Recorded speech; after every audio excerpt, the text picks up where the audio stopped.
मित्रांनो, आयुष्यामध्ये जीवन जगत असताना साध्या भोळेपणानं वागू नका, हुशार बनून वागा. समाज हा तुमचा गैरफायदा घ्यायला मागे पुढे पाहणार नाही. मित्रांनो, तुम्ही स्वतःची किंमत स्वतः ठरवा. तुमची किंमत दुसऱ्याला ठरवू देऊ नकोसा.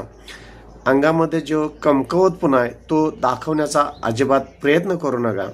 योग्य वेळी योग्य शब्दांचा जर तुम्ही वापर केला तर प्रत्येक शब्द हा अस्त्रासारखा वापरता येईल. विनाकारण कोण कोणाचं ह्या जगात नसतं. जो तुमच्या जवळ येतो त्याचा काहीतरी फायदा तरी असतो, त्याला काहीतरी सहकार्य पाहिजे असतं किंवा त्याची काहीतरी 100% गरज असते. निगेटिव्ह जर प्रश्न तुमच्या आयुष्यामध्ये येत असतील तर त्यांना पॉझिटिव्हमध्ये कसं घेता येईल ह्याचा तुम्ही जास्तीत जास्त विचार केला पाहिजे. आणि या सगळ्याला सामोरं जात असताना महत्त्वाची गोष्ट आहे, तुम्ही शांतता राखली पाहिजे. शांततेनं साम्राज्य निर्माण करायला फार मित्रांनो वेळ लागत नाही. चॅनलवर नवीन असेल तर प्लीज सबस्क्राईब करा, लाईक करा, शेअर करा. धन्यवाद.